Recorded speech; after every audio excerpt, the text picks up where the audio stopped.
welcome back to Conversations with Karen. My name is Karen. If you are new to my channel, welcome. I'm so glad you're here. And if you are a returning subscriber, welcome back. So I know it's been a while since I have uploaded a video, but I've actually been very busy over on Instagram. I've done several Instagram live sessions, and I'm getting ready to do another one. It's going to be this Tuesday, March 14th at 7 p.m. And if you don't know who Karen from Southern Ketovore is, you need to go check her out. So she's on Instagram, Southern Ketovore, also on YouTube under Southern Ketovore. She's just a fantastic individual, and you're going to hear all about her story. We are also going to take questions, and we'll read your comments. So be sure to join us live at 7 p.m. Tuesday, March 14th. If you go over to Instagram, you can tap on my account and my story, and I have a link for a reminder that you can sign up for and be reminded on the day. I've got another announcement I'm going to make later in this video. But first, I'm going to talk about a couple of different things in this video. I've got some updates, because it's been a while. So obviously the first one is my health journey. I'm just continuing on. Weight is stable. I still am at a total of 56 pounds lost. My body composition, though, is what I'm seeing the most change in. So I know my body's still healing, and that's fine. So I also want to mention how I've not been completely clean carnivore, probably about 90%. Again, I'm just trying to find where I'm going to land with all of this at this point. A year and a half into this journey, 56 pounds is a good amount of weight. I do believe that I could, feel better even more so. So I'm just going to keep focusing on, for the majority of time, feeding my body good, healthy food. One of the things, Karen and I had an initial conversation yesterday, and she mentioned how she's gone back and forth between keto and carnivore, and for her, carnivore was too restrictive. So I've been thinking a lot about that since she said that. I'm thinking, do I feel like I am too restricted on the carnivore diet? I don't think so yet. The only other thing I would allow on a more consistent basis if I felt it was too restrictive is vegetables. And I have to tell you, I still just do not desire them. I just try to switch it up with as much things as I can. Yesterday, I posted on Instagram a video, just a short video about what I ate yesterday. I had made some deviled eggs, and I forgot to mention that the deviled eggs were carnivore. So, meaning there was no mayonnaise. Now, you can make your own mayonnaise and keep out all the seed oils, but to me, making mayonnaise is very cumbersome. It's very time consuming, and you get very little for the work that you have to put into it. So I've just chosen not to do that. I found a recipe. So this recipe for the deviled eggs is mustard, sour cream, cream cheese, mustard. Did I say mustard? Maybe I said mustard. And spices. And that's it. It's paprika and salt, I believe, are the spices that go in it. And then, of course, the egg yolks. And you just mix that up till they're nice and creamy. Add a little more sour cream if you need it creamier. And there you go. That's it. And they are delicious. I put some bacon bits on top that I cooked myself. And yeah, they're fabulous. I don't like deviled eggs usually, but these are fabulous. I had a thought while I was just talking. You might have seen that. I had a thought. Hold on one second. I got to take a drink of water. As far as being restrictive, the carnivore diet, a lot of people incorporate fish in their diet, in their carnivore diet. And that would also create more variety. I just just can't eat fish. I've tried it cooked several different ways, and I just cannot eat fish. So fish is not a part of my carnivore diet. So that would be another thing, though, that would be helpful if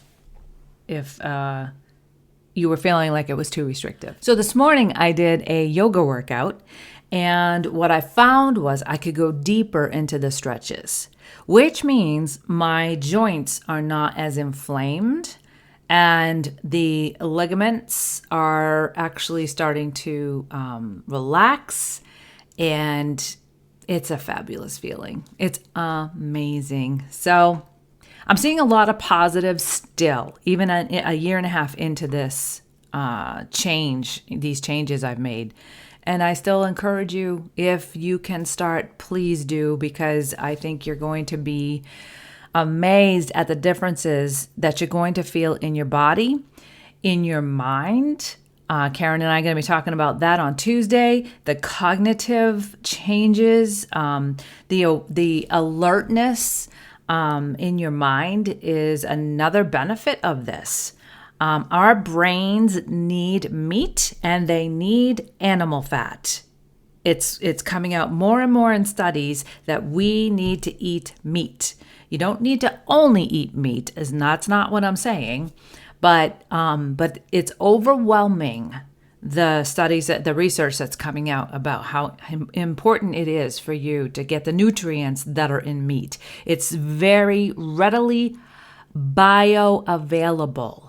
Our bodies know what to do with it, and that's very, very important. So again, just do your research. I'm not a doctor. I'm just sharing with you my experience, and I'm just excited about how I feel. I really, really am. And don't forget to tune in Tuesday night, because you'll hear a lot more about that with Karen as well. I want to switch gears a little bit. I want to talk more about my emotional health journey. And for those of you who are new, this is what I've done with this channel, Conversations with Karen, is try to make it not only about my physical health journey, but also about my emotional health journey. I wrote and published this book back in 2021, You Are Not Alone. And if you go to my website, KarenPoirier.com, you can find the link to this on Amazon and pick it up for yourself and read it.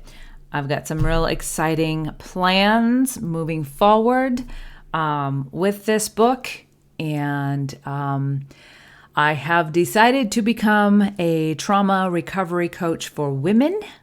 So if you go to Instagram and you see my name, 2 accounts might pop up.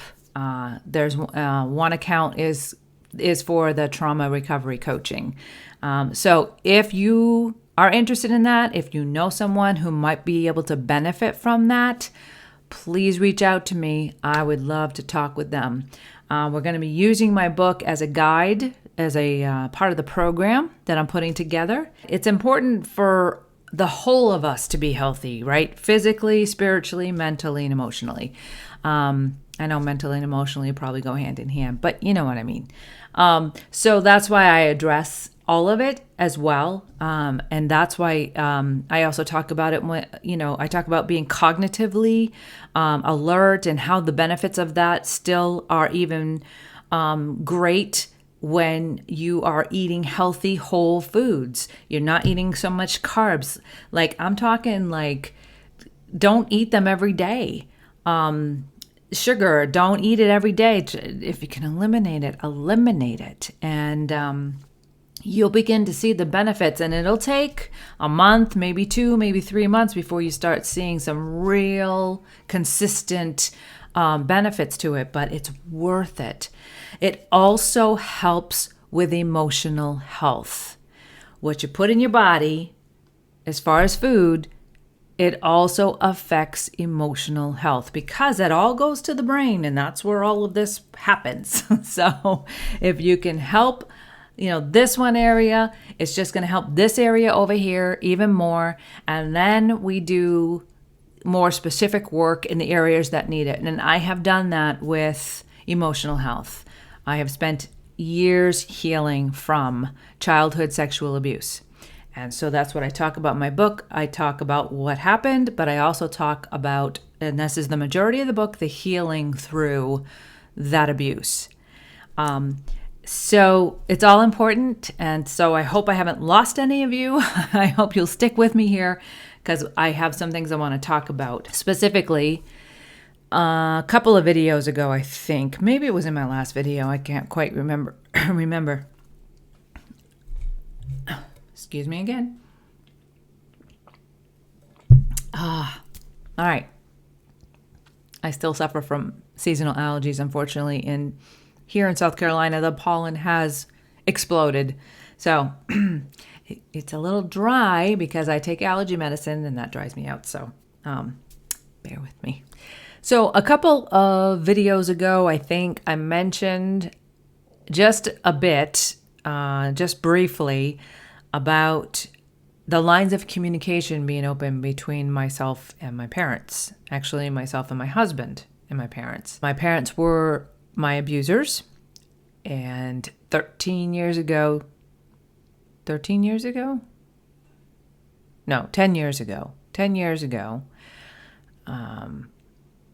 I had to cut off communication because 11 years ago, something like that, because they were not actively participating in my healing.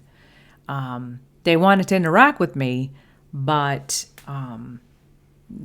I was really in the throes still of healing from the abuse, and so it wasn't helpful. So I had to cut off communication, and I just haven't looked back. Recently, my father reached out to my husband through Facebook and asked if we could reconcile the relationship. Now, you have to know, there's no manual for that. I don't even know of a story. Like personally, I've talked to a lot of women who have gone through this type of abuse, and I don't know any who have reconciled with their abusers. So this was all brand new. My husband and I took a long time to think through how to go about this, and we were very transparent with them, communicating with them that this is the case, this is where we're at. We're not even sure really how to do this, but we are sure of one thing. We can't act like nothing happened. We can't enter back into relationship and act like nothing happened. There are some things that need to be addressed. So that's what we did. We began this process. This was, he reached out, my father reached out, I think the end of November, beginning of December of 2022. And so we went back and forth, made sure that my mother was involved, that she was willing to be involved, that they both had read my book, that so that we could all be on the same page, they can hear firsthand what my experience was and what I've been through to heal from it. And it was going well. The messages we were getting back, and this is all through my father, and of course then and then it was to my husband. So they were the ones actually going back and forth with the messages, but I was involved. So I read his messages, and then my husband and I together put together the responses. I journaled the whole time because I wasn't sure where this was going to go. I just, it was like one step at a time, and let's see how far they'll go with this and see where we go with this. So it came to the point where everybody was on board. We're going to do this. Let's start by, there's questions that we have. We always pose it as my husband and I. So that way it wasn't just me coming at them. It's never how I wanted it to sound. We needed to pose some very definite and specific questions to them. We asked them, they both said they had read the book. And so we asked them to write down their thoughts and their feelings when they read chapters 3 and 4 of my book. Now, in those chapters, I detail out the events of abuse. And so we wanted to hear where they are today with that, what their thoughts and feelings are surrounding those events. So that was 6 weeks ago. 7 now, but 6 weeks went by before we got a response. And I think maybe within that 6 weeks at some point, maybe it was like 3 weeks, we did get a quick little message from my father saying that my mom was still working on her answers. 6 weeks goes by and we get a message that they are shutting down the communication.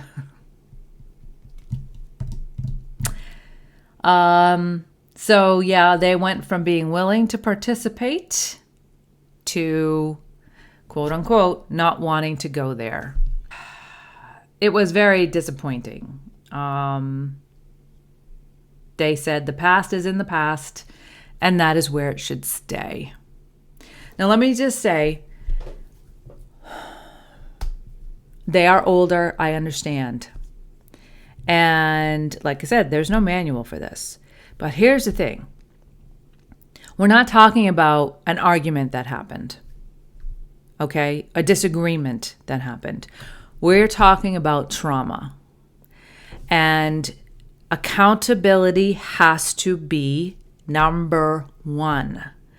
And that means what I needed to hear from them was that they understood the accountability. First of all, that they understood that those events were actually abuse, because they've never admitted that. One account, the sexual abuse, yes, because that's kind of a no-brainer. Anything else we've never talked about. It's never been addressed. And there was verbal abuse, emotional abuse, and physical abuse, and spiritual abuse. All of that needs to be addressed and talked about. That's what I felt was important. I needed to hear where they are today in their thinking. Because I knew if they're not even the least bit insightful in what has happened in the past with me, they're not going to be insightful with anyone. And I have 4 other siblings who have been struggling in the same way because they grew up in this same household.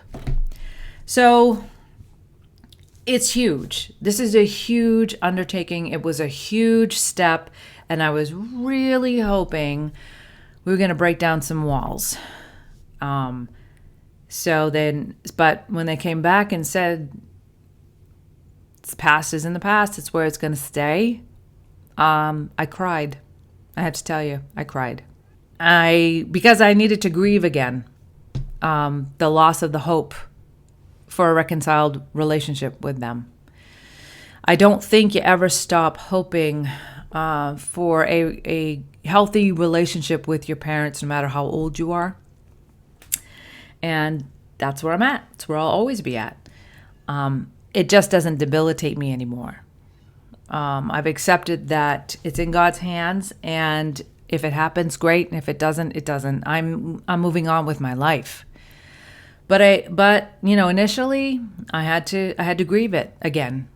And my husband just sat with me, and I just cried, and I said, how does a parent do this to a child?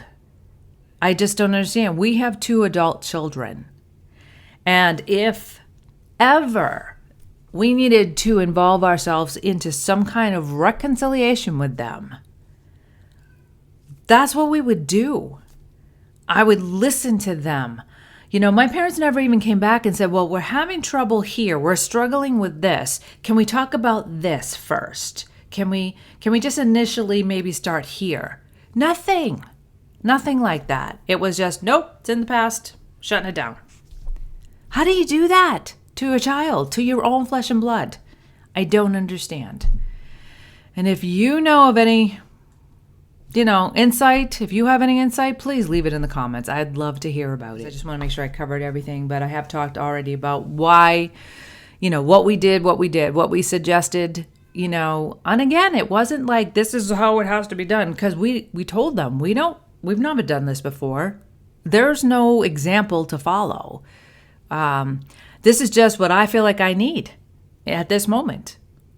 And I was hoping that they would enter into it to start good, healthy conversation, because that's the only way you can move forward, is to start being healthy now. I needed to make sure the dysfunction was not going to take place and not have a place in this relationship anymore. But clearly, they're not ready. They're not ready. I mentioned taking accountability, right? Taking accountability for what has to happen, because I had to take accountability for the pain I caused to others as an adult responding out of my trauma. Not realizing that I was responding out of my trauma. But those closest to me, they definitely got some non-healthy responses from me throughout the years because of the survival mode I was in and the trauma I had not dealt with yet. So I needed to make sure that I went back and took accountability in those relationships as much as I could, as much as they would allow me to. And I have seen healing. Oh my gosh, have I seen healing? Not in every relationship that I went back to try to reconcile with, but in a majority of those relationships, they are beautiful today. We have such healthy relationships. And I am so humbled and honored and grateful for it.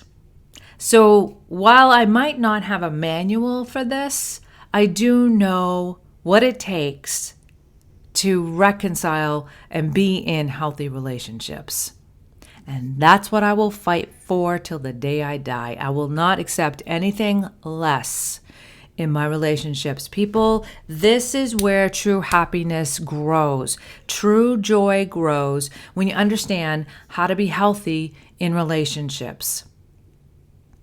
I know it sounds simple. It's not easy though. It's not easy.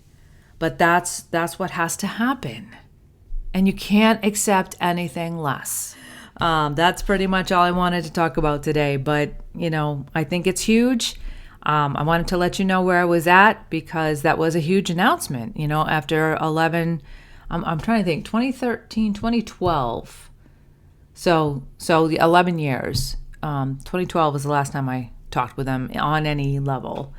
And so it's been 11 years. And so, I was open to trying, I've come this far in my healing to understand that people can change. I know I've changed.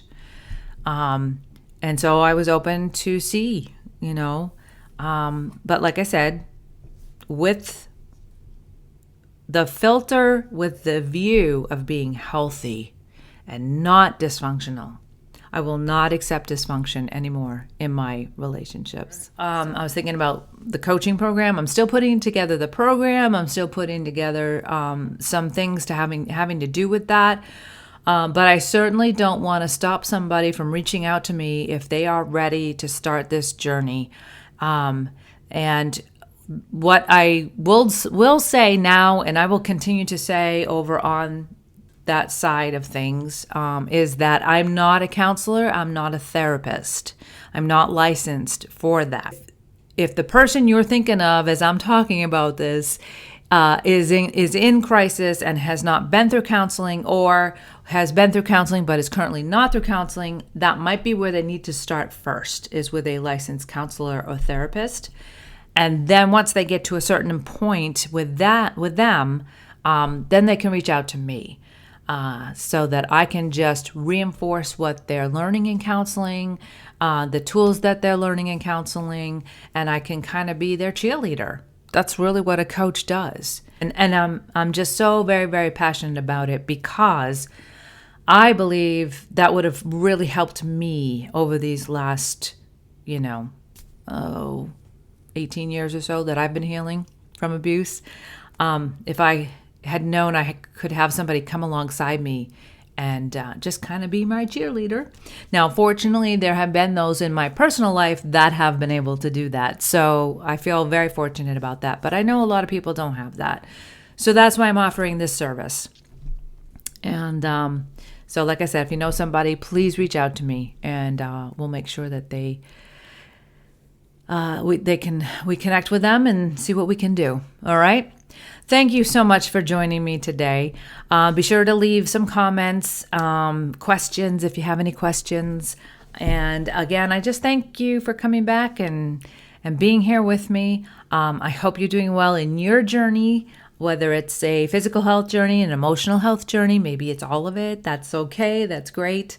And I hope you have a great weekend. It is Friday. So enjoy your day, and I will see you next time.